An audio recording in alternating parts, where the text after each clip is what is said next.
The morning sun cast long shadows across the farmhouse porch as Jake methodically cleaned his rifle. Each motion was precise, practiced, muscle memory from years of operations where a clean weapon meant the difference between coming home and coming home in a box. The familiar routine helped quiet the storm in his mind, but only just. Sarah emerged from the kitchen carrying 2 steaming mugs of coffee, her face etched with concern. She'd barely slept, and it showed in the dark circles under her eyes. Setting one mug beside him, she settled into the adjacent chair, wrapping her hands around the warmth of her own cup. "They'll be back," she said quietly, breaking the morning silence. Jake's hands never paused in their work. "I know. And you're planning something." It wasn't a question. After 15 years of marriage, she could read him like a well-worn book. The way he'd moved through the house last night, checking locks and sightlines, the subtle shift in his posture, the predatory alertness that replaced his usual farmer's slouch. "Marcus will try to negotiate first," Jake said, running a patch through the barrel. "He's not stupid. Last night was a test, seeing how far they could push before someone pushed back." Sarah's coffee mug trembled slightly in her hands. "And when negotiation fails?" Jake finally looked up, his steel-grey eyes meeting hers. The man she'd married was still there, but something else lurked beneath, something cold and calculating that she'd hoped was buried forever. "Then I remind them why they should have kept driving." The sound of an approaching engine interrupted their conversation. Jake's hand instinctively moved toward the pistol at his hip, before he recognized Sheriff Patterson's cruiser turning into their driveway. The aging lawman climbed out slowly, his uniform already wrinkled despite the early hour. "Morning," Sarah Patterson's voice carried exhaustion and something else. Defeat. "Coffee?" Sarah offered, rising from her chair. "Please." Patterson removed his hat, running weathered fingers through thinning hair. "We need to talk." Jake set his rifle aside and gestured to a third chair. Patterson settled heavily, accepting the coffee with grateful hands. "Had a visitor this morning," Patterson began. "Marcus Steele himself, pretty as you please, walked into my station around 6 a.m. "Let me guess," Jake said. "He wants to file a complaint." "Assault charges against you specifically." Patterson's mouth twisted into a bitter smile. "Seems you hurt 3 of his boys pretty bad last night. Concussion, broken ribs, dislocated shoulder." Sarah's knuckles whitened around her mug. "What did you tell him?" "That I'd look into it. Standard procedure." Patterson took a long sip of coffee. "Problem is, I've got no witnesses saying it wasn't self-defense. Amazing how everyone in town suddenly developed selective amnesia." Jake studied the sheriff's weathered face. But he's not stupid, like you said. He knows the game, wants to meet with the town council today at 4, says he's got a business proposition that'll benefit everyone." "What kind of proposition?" Sarah asked. Patterson's expression darkened. "Protection services. Seems our little town's been experiencing some unfortunate incidents lately. Broken windows, vandalized property, folks feeling unsafe. For a modest monthly fee, the Reapers would be happy to ensure our continued safety and prosperity." Jake's jaw tightened. It was an old extortion play, dressed up in legitimate language. Create the problem, then sell the solution. "Council meetings public," Patterson continued. "But I'm guessing Marcus wants to make his case without any complications." "Meaning?" "Meaning he specifically requested you not attend." Patterson's eyes met Jake's. "Said it would be better for everyone if you stayed away, for the good of the community." The silence stretched between them, broken only by the distant lowing of cattle and the rustle of wind through cornstalks. Jake's mind was already working, analyzing angles and options with the cold efficiency that had made him one of Delta Force's most effective operators.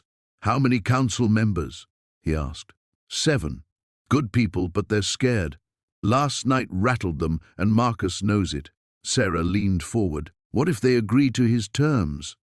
Patterson's shoulders sagged. "Then we become another town under Reaper protection. They'll bleed us dry slowly, and anyone who complains will have an accident." Jake stood abruptly, pacing to the porch railing. In the distance, His neighbor's combine harvester moved methodically through golden fields, the rhythm of normal life continuing despite the storm brewing on the horizon. "How long until backup arrives?" he asked without turning. "State police? Maybe tomorrow, day after if we're lucky. They're stretched thin, and motorcycle gangs aren't exactly priority one, unless there's been a murder." Jake turned back to face them, and Sarah felt her breath catch. The farmer was gone entirely now, replaced by something harder, more dangerous. "Then we handle it ourselves," he said quietly. "Tonight, before that meeting happens." Patterson started to protest, but Jake's raised hand silenced him. "Some problems can't be solved with badges and paperwork, Sheriff. Sometimes you need a different kind of solution." The morning sun cast long shadows across Jake's farmhouse as he methodically cleaned his weapons on the kitchen table. Each rifle, pistol, and knife received careful attention, muscle memory from decades of preparation taking over. The familiar ritual steadied his mind before the storm ahead. Sarah emerged from the bedroom, dark circles under her eyes, testament to a sleepless night. She poured coffee with trembling hands, the ceramic cup rattling against the saucer.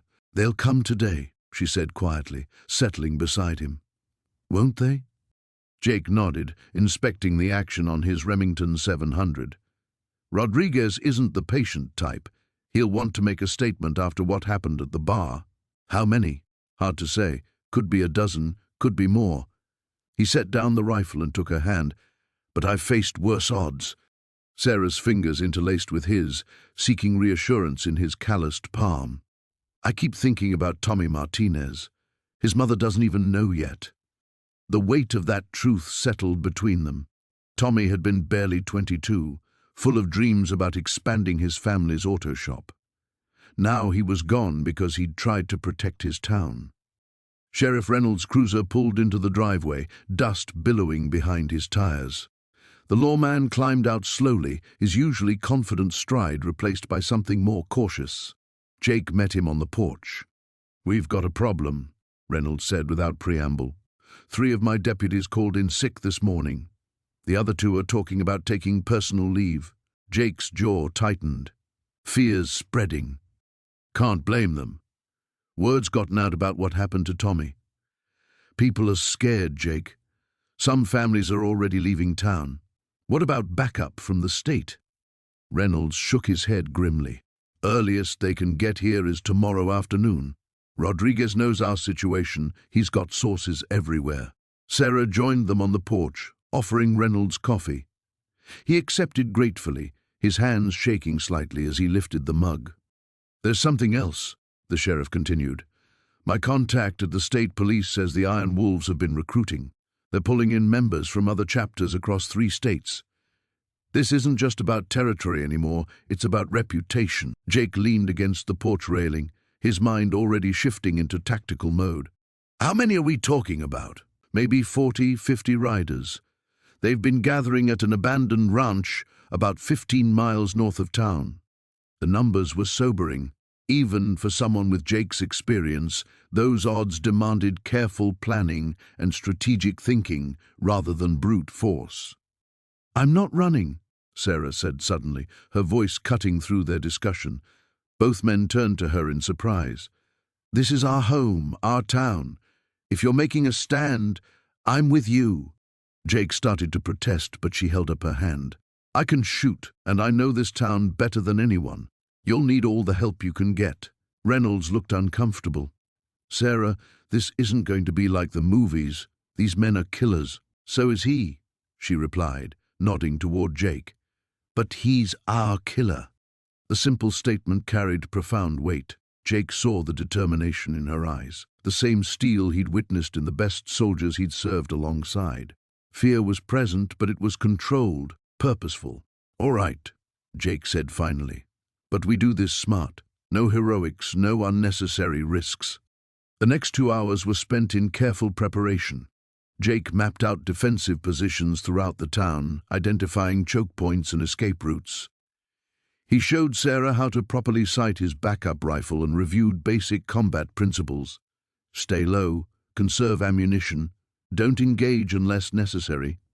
Reynolds coordinated with the few remaining deputies and several armed townspeople who'd volunteered to help. Most were hunters or veterans, men who understood weapons but had never faced an organized enemy force. As afternoon approached, the town took on an eerie quiet. Businesses shuttered early, families evacuated or barricaded themselves inside homes. The streets that normally buzzed with activity became empty corridors waiting for violence. Jake positioned himself on the roof of Peterson's Hardware, the highest building on Main Street. From here, he could see both approaches to town and communicate with the others via radio. Sarah took position in the bank building across the street, while Reynolds coordinated from the sheriff's station. The waiting was always the hardest part. Jake's finger rested lightly on his rifle's trigger guard as he scanned the horizon through his scope. Somewhere out there, Rodriguez was finalizing his own plans, probably savoring the anticipation of revenge. A distant rumble reached Jake's ears, motorcycle engines, still far off but unmistakably approaching. He keyed his radio. Contact in approximately 10 minutes. Everyone stay calm and stick to the plan. The rumble grew louder, becoming a mechanical thunder that seemed to shake the very foundations of the town. Jake's breathing slowed, his heart rate dropping as years of training took control. The farmer disappeared completely, replaced by the Delta Force operative who had survived missions across 3 continents. The Iron Wolves were coming, but they would find Millbrook defended by something far more dangerous than they'd anticipated. The abandoned grain elevator stood like a skeletal monument against the pre-dawn sky, its rusted metal framework casting jagged shadows across the overgrown lot. Marcus crouched behind a stack of rotting pallets, watching the Reaper's makeshift compound through night vision binoculars. 3 motorcycles sat parked near the main entrance, their chrome catching the pale moonlight. A single guard leaned against the doorframe, cigarette glowing orange in the darkness. Too easy. Marcus had learned long ago that when something looked simple, death was usually hiding in the details. He'd spent the last 4 hours studying their patterns, counting heads, identifying weak points. The Reapers had chosen well. The elevator provided multiple levels for defense, clear sightlines in all directions, and only one practical approach. But they were thinking like street thugs, not soldiers. They'd left the old conveyor tunnel unguarded, probably didn't even know it existed. The tunnel ran beneath the grain silos, connecting to a maintenance shed 50 yards from the main building. Marcus had discovered it during his teenage years, back when urban exploration seemed like adventure instead of reconnaissance. Now it would serve as his entry point into what promised to be a killing field. He checked his gear one final time. The Glock 19 rode in its familiar position at his hip, spare magazines distributed across his tactical vest. The suppressed M4 carbine felt comfortable in his hands, its weight a reminder of countless missions where precision meant the difference between coming home and coming home in a box. But this wasn't Kandahar or Mosul. This was home, and that made everything different. Marcus low-crawled across the open ground, moving in the shadow gaps between the security lights the Reapers had rigged. His body remembered the rhythm: observe, plan, move, freeze, each step calculated, each pause deliberate. The guard's attention wandered to his phone, and Marcus covered the final 30 yards to the maintenance shed in one fluid sprint. The tunnel entrance was hidden behind a false panel, exactly as he remembered. The space beyond was cramped and pitch black, filled with the smell of rust and decay. Marcus switched to his tactical flashlight, keeping the beam low as he navigated through 20 years of accumulated debris. Rats scattered ahead of his footsteps, their squeaking echoing off the concrete walls. The tunnel ended at a ladder leading up into the elevator's basement level. Marcus paused at the top, listening through the metal grate that separated him from the Reaper's domain. Voices drifted down from above, casual conversation, someone complaining about the cold, laughter at a crude joke. They felt safe in their fortress.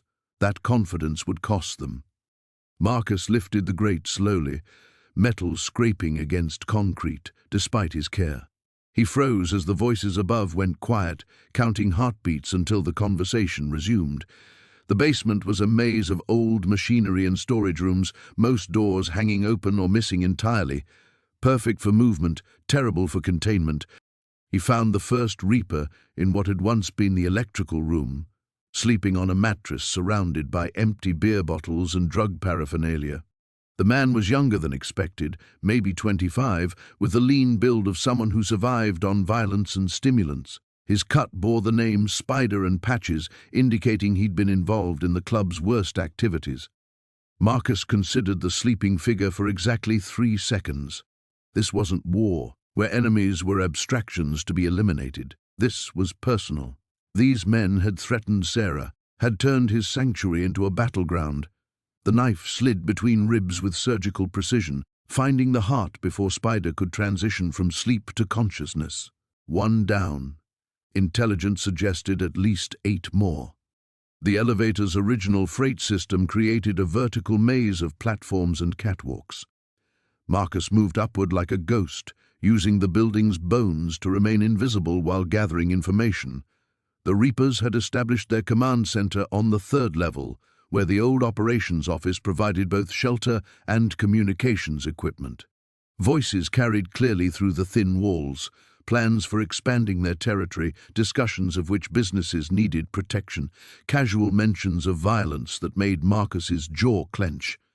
They were planning to own this town, to bleed it dry like they had others.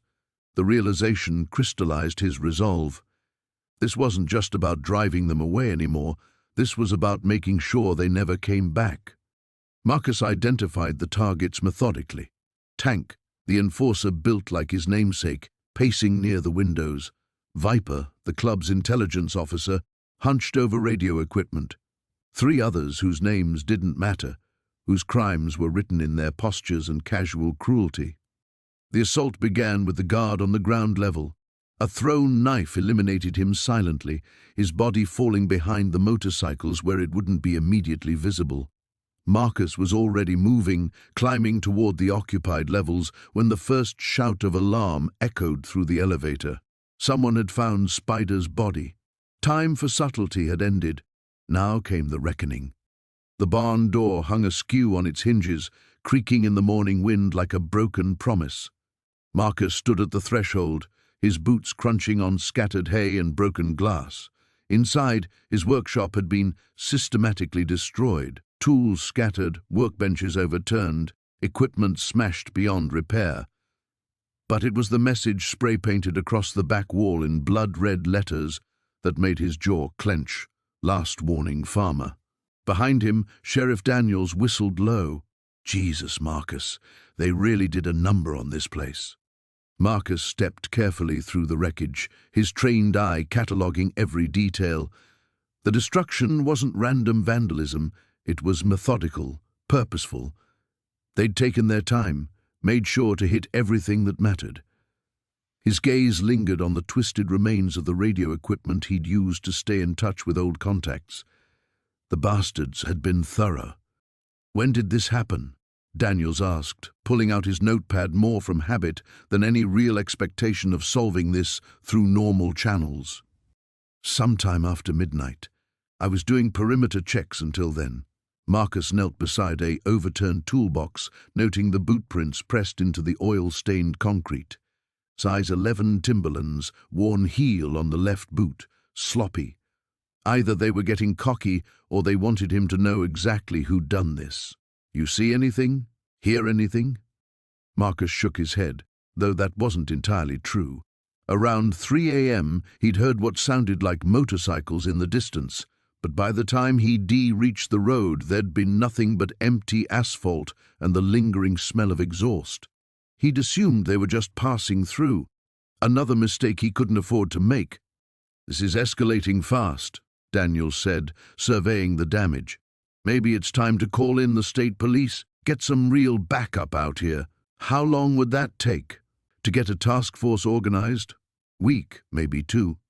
Marcus moved to the back wall, studying the painted message. The paint was still tacky. They'd done this job in the early morning hours, probably just before dawn. The town doesn't have 2 weeks, Sheriff. Then what do you suggest? Because I've got 3 deputies and a part-time dispatcher. That's not exactly an army. Before Marcus could answer, his phone buzzed. Unknown number, but he recognized the local area code. He answered without speaking.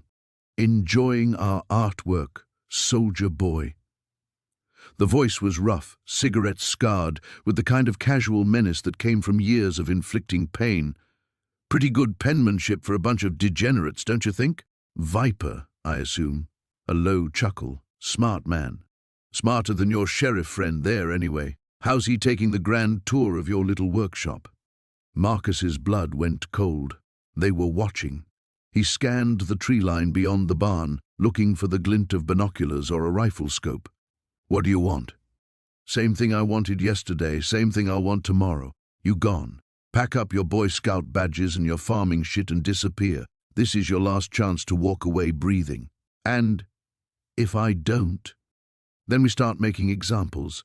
Your pretty neighbor lady seems awful fond of those morning jogs.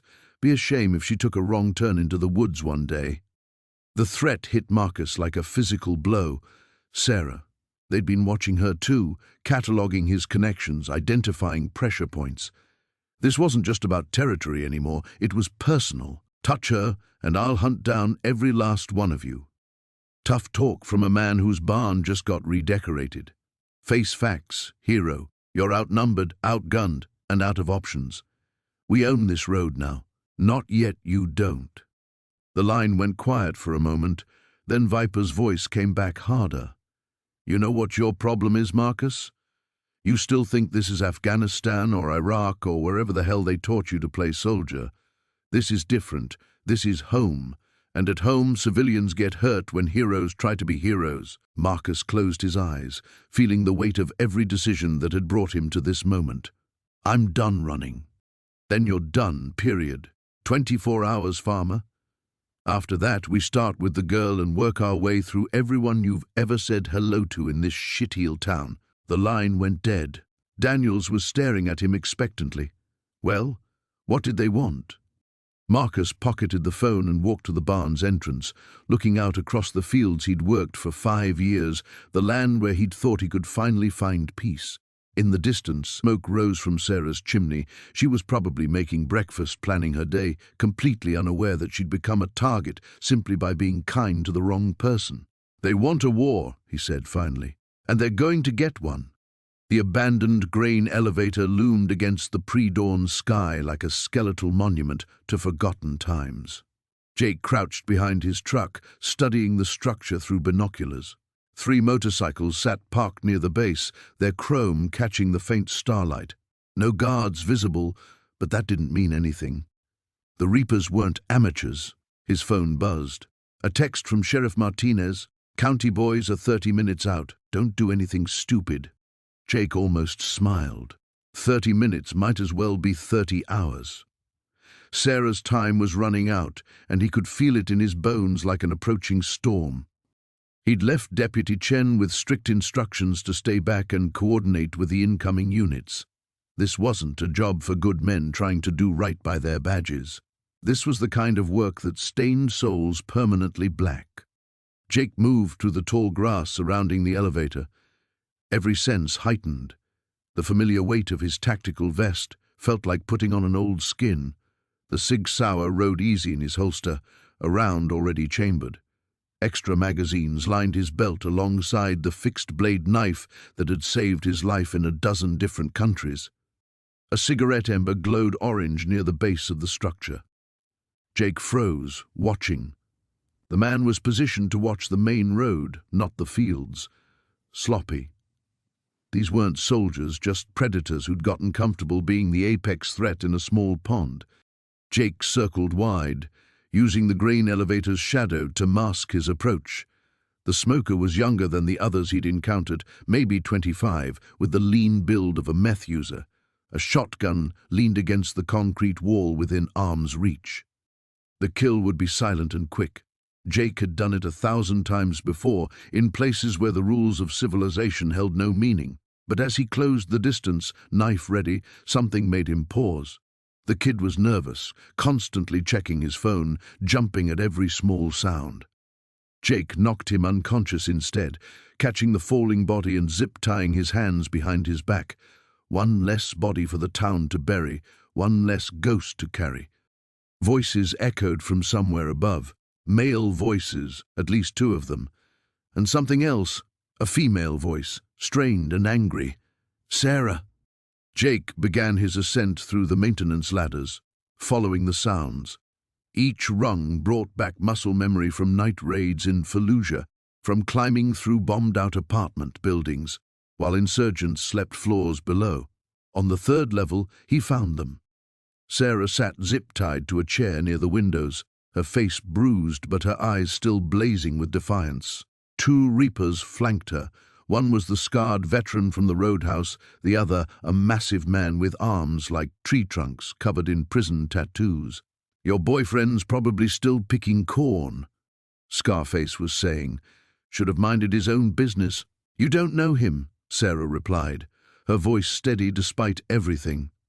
Jake almost stepped into the open right then, almost let emotion override training. Instead, he forced himself to wait and observe. Scarface carried a .45 in a shoulder holster. The big man had a knife on his belt and was holding a sawed-off shotgun across his lap. Both were positioned to watch the main entrance, not expecting trouble from the maintenance areas. "Boss wants to make an example," the big man rumbled. "Town needs to learn what happens when they don't pay their respects." Jake had heard enough. He dropped from the rafters behind them, landing cat-silent on the balls of his feet. The big man's peripheral vision caught movement a half-second too late. Jake's knife found the cluster of nerves at the base of his neck, and 250 pounds of muscle collapsed like a marionette with cut strings. Scarface spun, clawing for his pistol, but Jake was already moving. A palm strike to the solar plexus doubled him over. The .45 clattered across the floor as Jake's follow-up blow sent him sprawling. "Jesus Christ," Sarah breathed as Jake cut her restraints. "Where did you learn to move like that?" "Different life," Jake said, checking her for serious injuries. "Can you walk?" Before she could answer, the sound of motorcycle engines roared to life outside. Not 3 bikes, at least 6, maybe more. The cavalry was arriving. "We need to go, now." Jake helped Sarah to her feet, then moved to the window. Headlights were cutting through the darkness, surrounding the grain elevator. A voice boomed through a megaphone. "Farmer boy, we know you're in there. You killed my men and now you're gonna pay." Jake recognized the voice. Tank Morrison himself had come to finish this. He looked at Sarah, seeing his own grim understanding reflected in her eyes. They weren't walking out of this one. It was time to make a last stand. The abandoned grain elevator loomed against the pre-dawn sky like a skeletal finger pointing toward heaven. Jake crouched behind his pickup truck, studying the structure through binoculars. 3 motorcycles sat parked near the base, their chrome gleaming in the pale moonlight. The Reapers had chosen their fortress well. The old building provided multiple levels of elevation and clear sightlines across the surrounding farmland. Movement caught his eye in a 3rd-story window. A rifle barrel glinted briefly before disappearing back into shadow. Jake counted at least 4 visible positions, but experience told him there were likely more tucked into the maze of catwalks and grain chutes inside the tower. His radio crackled softly. "Jake, this is Sheriff Martinez. We've got the roads blocked like you asked. No one's getting out of here." "Copy that," Jake whispered back. "Remember, nobody moves until I give the signal. These boys are cornered and desperate." Jake had spent the last 2 hours positioning the local law enforcement and volunteer firefighters around the perimeter. Most of them were hunters and veterans, good enough shots to provide cover, but he couldn't ask them to storm the building. That was his job. He checked his gear one final time. Tactical vest, rifle, sidearm, and enough ammunition for a small war. The familiar weight felt both foreign and natural after years of civilian life. Like riding a bicycle straight into hell, the eastern horizon showed the first blush of dawn. Time to move. Jake sprinted from cover to cover, using abandoned farm equipment and concrete barriers to mask his approach. The Reapers had probably expected a frontal assault by local police, Not a single operator moving with the practiced stealth of someone who'd infiltrated Taliban compounds in the mountains of Afghanistan. 20 yards from the grain elevator's base, Jake found what he was looking for, a maintenance tunnel that connected to the building's foundation. The rusted grate came away easily, and he slithered inside like a serpent returning to familiar territory. The tunnel led to the elevator's basement, where massive concrete foundations supported the towering structure above. Jake emerged near a bank of electrical panels, the building's nervous system spread out before him. He pulled plastic explosives from his pack and began placing charges at strategic points along the support columns. Not to bring the building down, that would risk civilian casualties if any locals were being held hostage, but enough to send a message and create confusion when the time came. Footsteps echoed from the stairwell above. Jake melted into shadow as 2 Reapers descended, their voices carrying in the enclosed space. "Rico wants us to check the perimeter again. He's getting paranoid about that farmer boy. Smart man. You see what Jake did to Tommy and the others? Dude's not normal." They passed within 6 feet of Jake's hiding spot, completely unaware of his presence. Years of urban warfare had taught him patience. Sometimes the deadliest weapon was simply waiting for the right moment. Once they moved outside, Jake ascended the stairwell. The elevator's interior was a maze of metal catwalks, conveyor belts, and grain storage silos. Perfect for an ambush, but also perfect for getting lost or trapped. He needed to work systematically, clearing each level while avoiding the sniper positions he'd identified. On the 2nd floor, Jake found evidence of the Reaper's real operation: tables covered with methamphetamine cooking equipment, bags of pills, and enough cash to buy half the county. This wasn't just about territory or intimidation. They'd been running drugs through his town, poisoning his neighbors' children. A floorboard creaked behind him. Jake spun, rifle raised, as a young Reaper emerged from behind a support beam. The kid couldn't have been older than 19, all leather and attitude, with hands that shook as he pointed a pistol in Jake's direction. "Don't move, old man. Rico wants to talk to you." Jake studied the boy's stance, his grip, the uncertainty in his eyes. This wasn't a killer, just a scared kid playing at being dangerous. "What's your name, son?" "Shut up. I'm not your son. Everyone's someone's son." "Your mother know what you're doing here?" The barrel of the pistol wavered slightly. "My mom's dead. These guys are my family now." "No," Jake said quietly, taking a careful step forward. "Family doesn't put you in situations where you might die for their mistakes. Family protects you." Another step.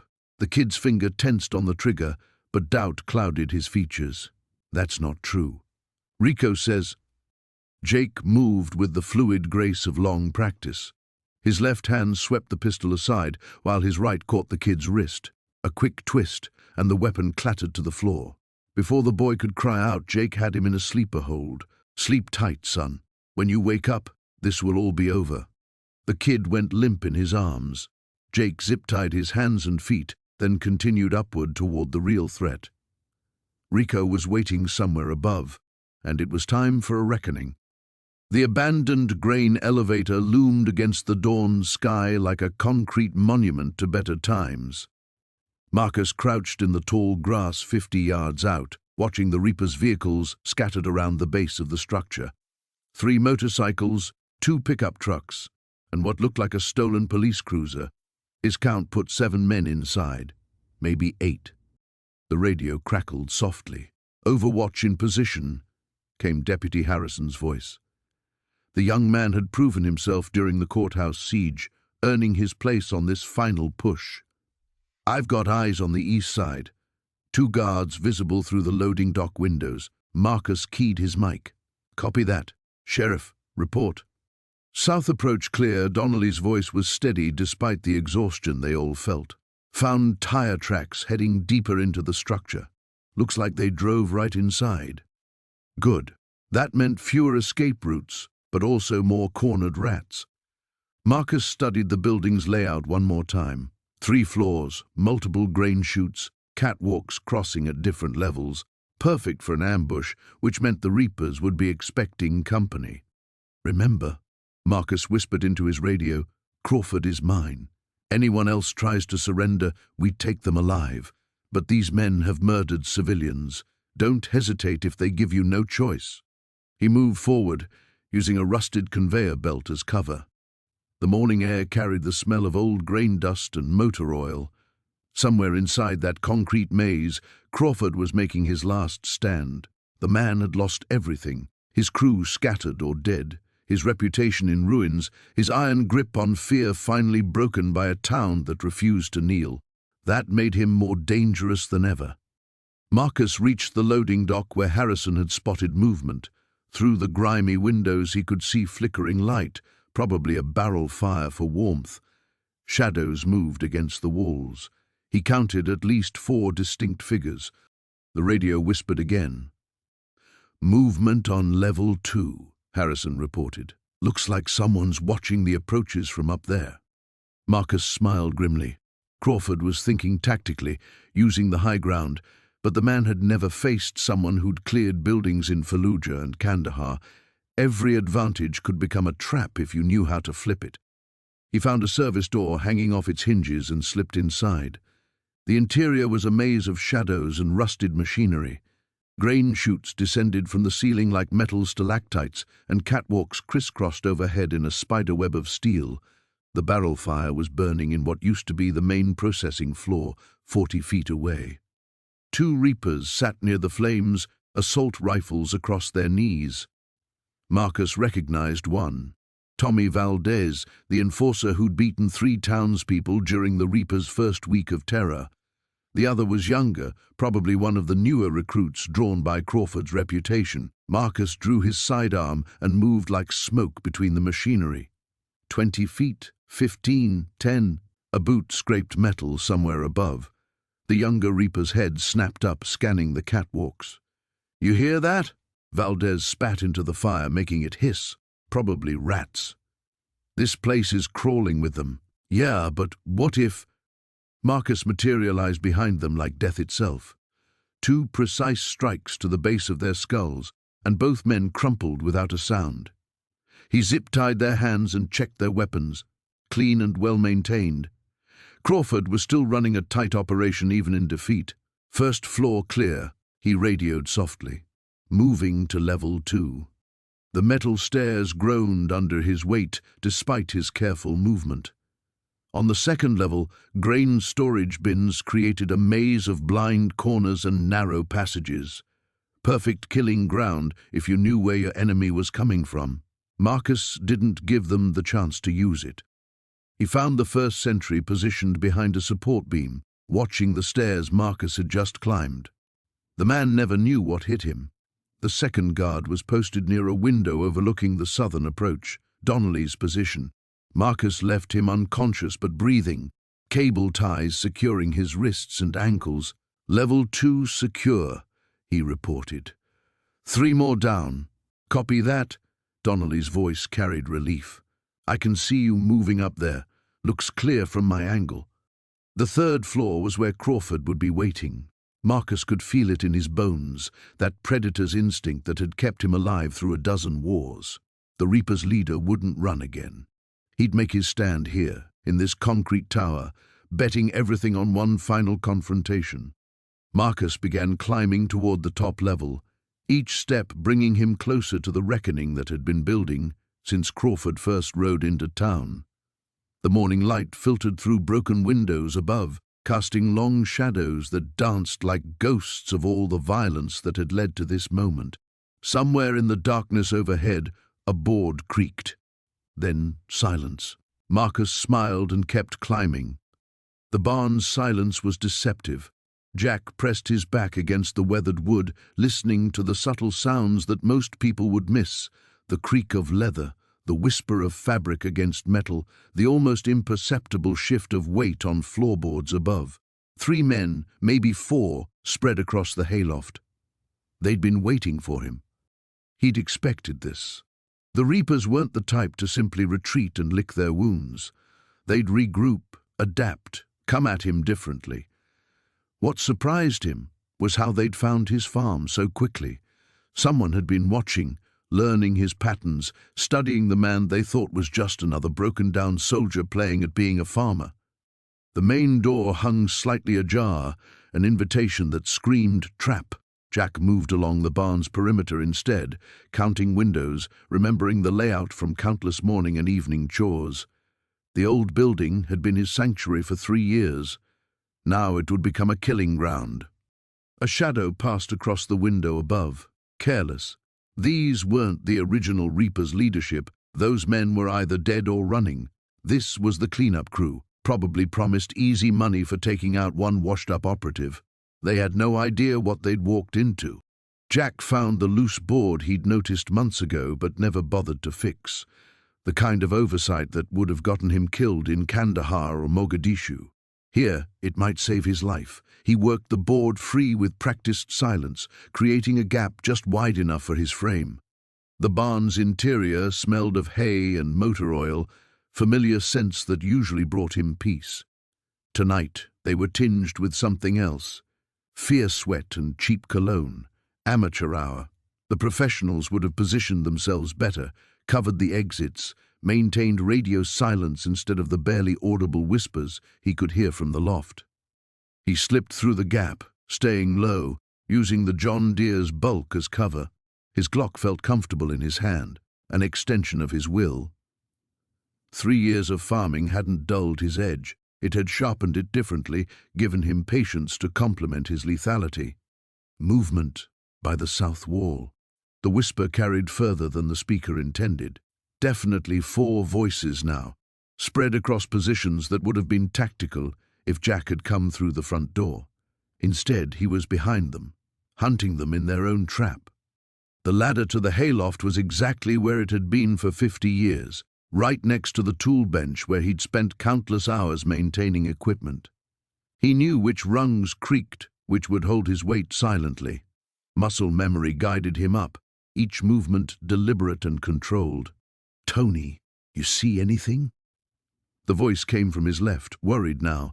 They'd expected this to be simple. Corner the farmer, take him out, collect their payment. The silence was making them nervous. Good. Jack used their confusion, flowing between hay bales like a shadow. 20 years of operations had taught him that fear was a weapon more devastating than any rifle. Let them wonder, let them imagine. Let their own minds become his allies. The second man was scanning the wrong direction when Jack's arm encircled his throat. The blood choke was clean, professional. Consciousness faded in seconds. Death followed soon after. 2 down, 2 to go. Something's wrong. This voice was steadier, more experienced.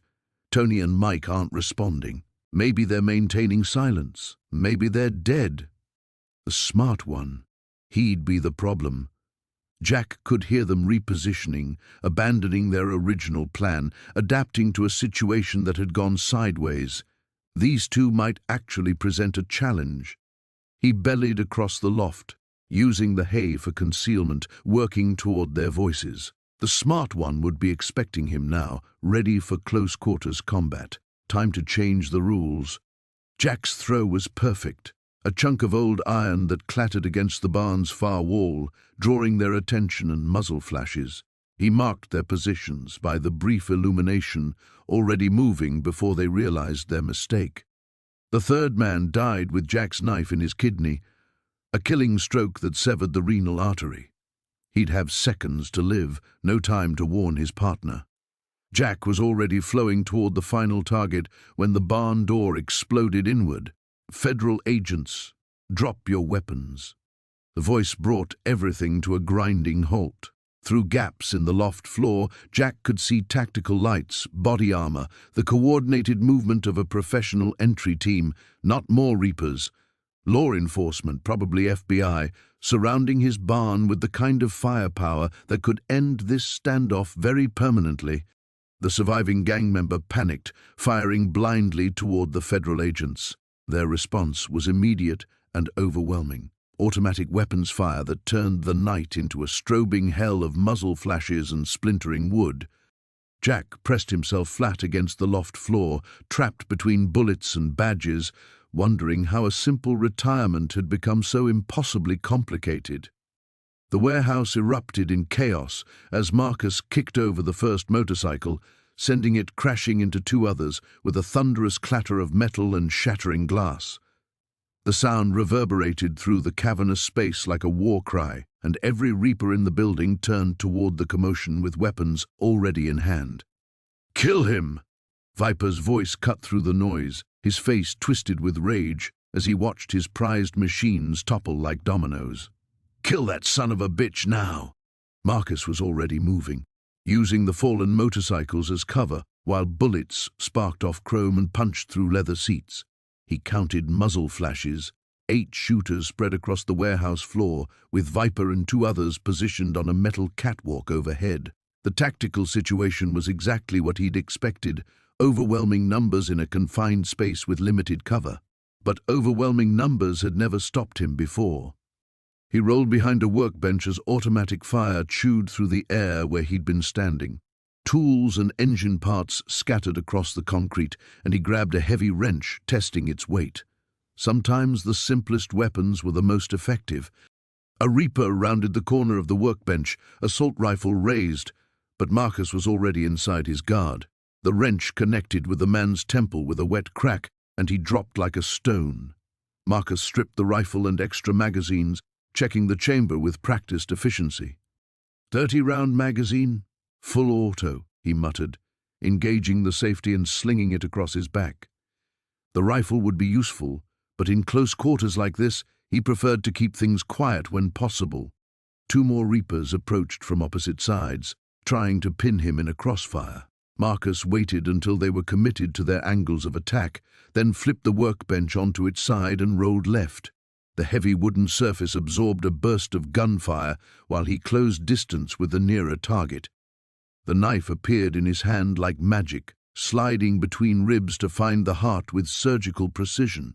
The reaper gasped and folded, his finger releasing the trigger as Marcus spun him around to use as a human shield. The second shooter hesitated for a crucial half-second, unwilling to fire through his brother, and Marcus put 2 rounds center mass with the dead man's pistol. 4 down, he said to himself, but there was no satisfaction in the count. This wasn't about killing. It was about protecting what mattered. From the catwalk above, Viper screamed orders while his remaining men repositioned. Marcus could hear boots clanging on metal stairs as they tried to flank him from ground level. He moved deeper into the warehouse, using shadows and machinery to mask his position. The smell of motor oil and gasoline was thick in the air, mixing with gunpowder and blood to create an acrid cocktail that burned his nostrils.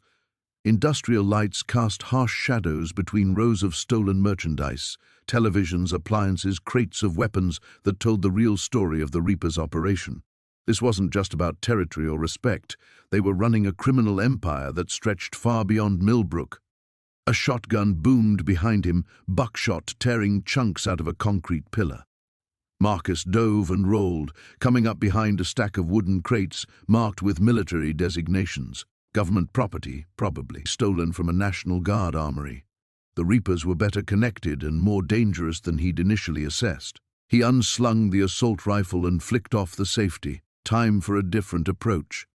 Marcus rose from cover and laid down suppressing fire in controlled 3-round bursts, walking his shots across the warehouse floor. The remaining ground-level shooters scrambled for cover, giving him the opening he needed to advance. He moved like a ghost through the maze of stolen goods, appearing and disappearing so quickly that the Reapers couldn't maintain target acquisition.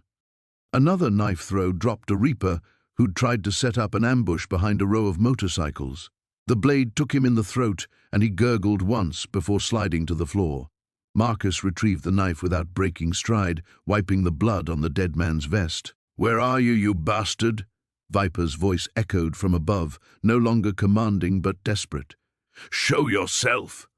Marcus smiled coldly. Fear was creeping into the gang leader's voice, replacing the arrogant bravado. Good. Afraid men made mistakes, and Marcus had built a career on exploiting mistakes. A burst of automatic fire from the catwalk sent sparks flying off metal shelving. Marcus tracked the muzzle flash and saw Viper leaning over the railing, spraying bullets wildly in his general direction. Amateur hour. The man had no fire discipline, no tactical awareness. He was operating on pure adrenaline and rage. Marcus raised his rifle and put the front sight post center mass on Viper's torso. One squeeze of the trigger would end this whole thing. But as his finger tightened on the trigger guard, a new sound reached his ears through the gunfire and shouting, sirens, multiple vehicles, getting closer fast. Someone had called the cavalry. The warehouse district sat silent under the pre-dawn darkness, industrial buildings casting long shadows between pools of yellow streetlight. Jake crouched behind a rusted shipping container, watching the Reaper's main compound through night vision binoculars. The converted auto repair shop buzzed with activity despite the early hour. Motorcycles lined up in neat rows, sentries posted at every entrance, and the unmistakable bulge of concealed weapons on every figure he could see. Counting at least 25 hostiles, he whispered into his radio, maybe more inside. Sheriff Martinez's voice crackled back. State police are 15 minutes out. We can wait for backup. No time. They're moving product tonight. I can see the trucks being loaded. If we wait, they scatter and we lose our chance. Jake studied the compound's layout, his tactical mind automatically cataloging entry points, sight lines, and potential choke points. The main garage door stood open, revealing the heart of their operation. Stacks of wooden crates, men with assault rifles, and in the center of it all, Viper himself directing the loading. The gang leader had aged since their last encounter, his face more weathered, his movements carrying the careful precision of someone who'd survived too many wars. But his eyes still held that same cold calculation that had made him dangerous in Afghanistan. Movement caught Jake's attention. Two guards were dragging a bound figure from a van. Sarah Chen, the state prosecutor, who'd been investigating the Reaper's drug network. Her face was bloodied but defiant, even with her hands zip-tied behind her back. Change of plan, Jake murmured into the radio. They've got a hostage. I'm going in. Jake, wait for... He switched off the radio and checked his gear one final time. The Glock 19 at his hip, backup magazine, tactical knife, and the small explosive charges he'd improvised from farm chemicals. Not the sophisticated equipment he'd once carried into combat, but it would have to do. The first sentry never saw him coming. Jake moved like a shadow between the containers, using skills honed by years of night operations. A quick chokehold and the guard dropped silently to the asphalt. Jake dragged the body into darkness and continued forward. The second guard was lighting a cigarette when Jake's knife found the space between his ribs. Another silent takedown, another step closer to the compound. The real challenge would be the open ground between his position and the garage. 30 yards of empty asphalt under the glare of security lights, with nowhere to hide. Jake studied the patrol patterns, counting seconds, waiting for the gap he needed. When it came, he moved. Sprint across open ground, diving behind a parked Harley just as footsteps echoed nearby. A Reaper walked past, close enough that Jake could smell the motor oil on his clothes. The man paused, sensing something amiss, hand moving toward his weapon. Jake struck fast and hard, yanking the man down behind the motorcycle line. The struggle was brief but violent. A knife thrust deflected, knuckles connecting with jaw, the wet sound of windpipe being crushed. "Tony, you out there?" Another voice called from inside the garage. Jake stripped the dead man's leather vest and pulled it on, tugging a bandana up over the lower half of his face. In the dim light, he might pass for one of them long enough to get close. He walked into the garage with the confident swagger of a gang member, keeping his head down but eyes alert. The scene was controlled chaos, drugs being packaged, weapons being distributed, money changing hands. The prosecutor sat tied to a chair near the back, guarded by two men who looked bored with babysitting duty. About time you got back, someone called to Jake. Viper wants everyone ready to move in 10 minutes. Jake grunted acknowledgement and kept walking, angling toward the hostage. Each step felt like walking through a minefield, knowing that discovery meant certain death, not just for him, but for Sarah Chen. 5 yards from the chair, one of the guards looked up with suspicion. "Hey, I don't know you." Jake's hand shot out, fingers finding pressure points in the man's neck. The guard collapsed, and Jake caught him before he could fall noisily. The second guard spun toward the commotion, mouth opening to shout a warning. The tactical knife flew across the space with practiced precision, taking the man in the throat. He went down gurgling, hands clawing uselessly at the blade. "Who are you?" Sarah whispered, as Jake cut her restraints. "Someone who doesn't leave people behind," he replied, helping her to her feet. "Can you move?" She nodded, though he could see the pain in her eyes. "There's a back exit through the office." "Jake Murphy." Viper's voice cut through the garage noise like a blade. "I wondered when you'd show your face." The gang leader stood 20 feet away, flanked by armed men, his hand resting casually on a pistol grip. The warehouse had gone quiet, all eyes turning toward the confrontation that had been building for weeks. "Hello, Marcus," Jake said, using the man's real name. "Time to finish what we started." The morning sun cast long shadows across the compound as Marcus checked his weapons one final time. The stolen police radio crackled with chatter, backup units responding to reports of explosions at the warehouse district. He'd bought himself maybe an hour before they realized the real threat still existed. Sarah emerged from the farmhouse, her medical bag slung over her shoulder. "I'm coming with you." "Like hell you are." Marcus slammed a fresh magazine into his rifle. "This isn't a rescue mission anymore, it's an execution. Jake's hurt, you said so yourself." Her voice carried that stubborn edge he'd learned not to argue with. "You need me there." Marcus studied her face, seeing the same determination that had made her dive into burning buildings as a volunteer firefighter. "Stay behind me. When I say run, you run. No arguments." They took the back roads toward Devil's Backbone's compound, a sprawling collection of trailers and outbuildings nestled in a valley 20 miles outside town. Marcus had scouted it twice over the past month, noting entry points and defensive positions. He'd hoped never to use that intelligence. The radio chatter grew more urgent. Police had found the warehouse empty except for surveillance equipment and maps of the town. They were starting to piece together the scope of the threat. Marcus parked the truck a mile from the compound and led Sarah through dense woods. The sound of motorcycles echoed across the valley, members returning from their failed mission. He counted engines, maybe 15 bikes, not all of them, but enough. They crested a ridge overlooking the compound. Smoke rose from several buildings. Marcus focused his binoculars on the central trailer where a lone figure sat tied to a chair in the yard. Even from this distance, he could see the blood on Jake's face. "There." Marcus handed Sarah the binoculars. "But it's a trap. They want me to see him."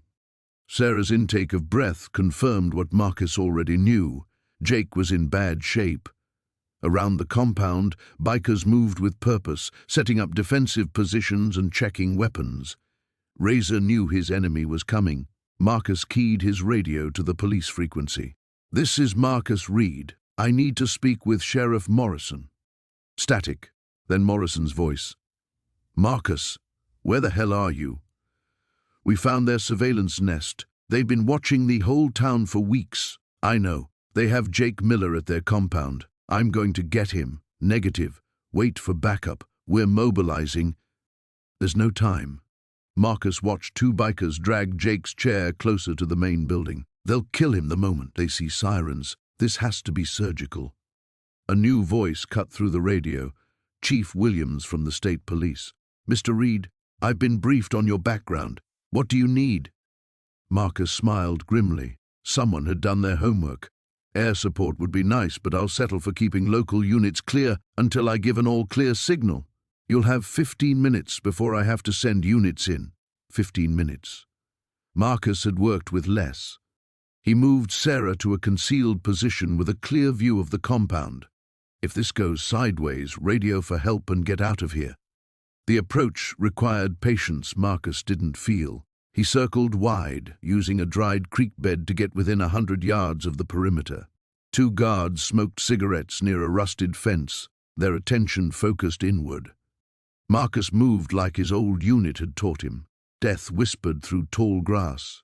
The first guard went down silently, a blade between his ribs. The second turned at the sound of his partner falling and found Marcus's hand clamping over his mouth. He was inside the perimeter now, 40 yards from Jake. Between them stood 8 armed men and Razor himself, a mountain of leather and scars who kept glancing toward the ridge where he expected his enemy to appear. Marcus settled into position behind a defunct car and steadied his rifle. Through the scope, he could see Jake's chest rising and falling, still alive but barely conscious. The radio in his pocket crackled. "Marcus, we're seeing movement on the highway. Looks like more of them coming back. Time was up." Marcus took a breath, found his center, and became the weapon his country had spent years forging. The first shot took down the biker nearest to Jake. The second shattered the window where another gang member had taken cover. Chaos erupted across the compound. Bikers scrambled for weapons and cover, shouting conflicting orders. But Marcus was already moving, using their confusion to advance position by position. Razor's voice boomed over the gunfire. "Reed, I know you're out there. Come face me like a man." Marcus smiled coldly and put another round through the trailer wall where muzzle flashes had appeared. Sometimes the most dangerous response was no response at all. He had 12 minutes left and 7 confirmed targets still moving. The odds were almost fair. The morning sun cast long shadows across Main Street as Jake walked slowly through the aftermath. Broken glass crunched under his boots, and the acrid smell of burnt rubber still hung in the air. The Reapers' motorcycles sat abandoned where they'd fallen, twisted metal monuments to the violence that had finally ended. Sheriff Davies approached, his uniform rumpled from the long night. Paramedics took the last of them to County Lockup's medical wing, the ones who can still walk anyway. He paused, studying Jake's battered face. "You should get those cuts looked at." "I'm fine." Jake's voice was hoarse, his throat raw from the chokehold that had nearly ended everything. He touched the purple bruises on his neck, gingerly. "What's the count?" 17 in custody, including Viper, 3 dead, including Razor. The rest will be facing enough charges to keep them locked up for decades. Davies kicked at a piece of broken headlight. ATF sending a team from the state capital. Turns out the Reapers had warrants in 3 states. Jake nodded, watching as business owners emerged from their buildings to survey the damage. Mrs. Henderson stood in front of her diner, hands on her hips, shaking her head at the bullet holes in her windows. Despite everything, Jake found himself almost smiling. By noon, she'd have them boarded up and would be serving coffee like nothing had happened. "There's something else," Davies continued. "Found this in Viper's saddlebag." He held up a manila folder thick with photographs and documents. "Looks like they've been planning this for months. Pictures of your farm, your daily routines, even shots of you in town." Jake took the folder, flipping through surveillance photos that made his stomach tighten. They'd been watching him long before that first encounter at Henderson's. One image showed him working in his fields completely unaware. Another captured him loading feed at the supply store. "They knew who you were," Davies said quietly. "Your real background, I mean. Some of these documents, they're military records that shouldn't exist anymore." The implications settled over Jake like a lead blanket. This hadn't been random. The Reapers had come to Millbrook specifically for him, turning his peaceful town into a battleground because of who he used to be. "Jake." Sarah's voice came from behind him. He turned to see her approaching, a white bandage wrapped around her left arm where a bullet had grazed her during the final firefight. Despite her injury, she moved with purpose. "You're hurt," he said, reaching for her automatically. "It's nothing. Flesh wound." She gestured toward the folder. "What's that?" Davies excused himself diplomatically, leaving them alone on the empty street. Jake showed her the photographs, watching her expression harden as she understood what they represented. "They hunted you," she said. "It wasn't a question." "Yeah." Jake closed the folder. "I brought this here. All of this is my fault. Sarah stepped closer, her eyes fierce. "Don't you dare! These animals chose to come here. They chose to terrorize innocent people. You chose to stop them." Around them, the town was slowly coming back to life. Old Pete emerged from the hardware store with a push broom, beginning to sweep glass from the sidewalk. The mail carrier continued his route, stepping carefully around the debris. Life in Millbrook would go on. "I should leave," Jake said. "There might be others. The Reapers had connections, allies. As long as I'm here, as long as you're here, we're protected." Sarah's voice cut through his guilt like a blade. "Do you think we don't know what you did for us? What you sacrificed?"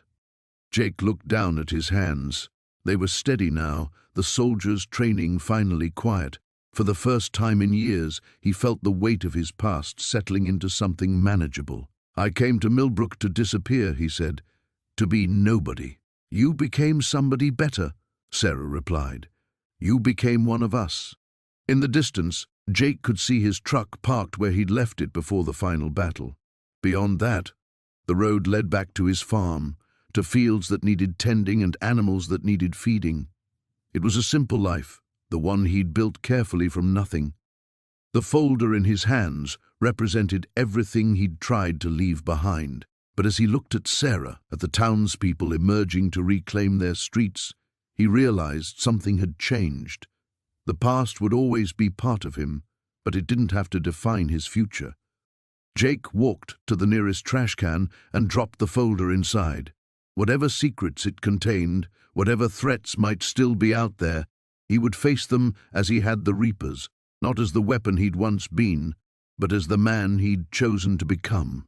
The sun climbed higher, burning away the last shadows of the night. Millbrook endured, and so would he.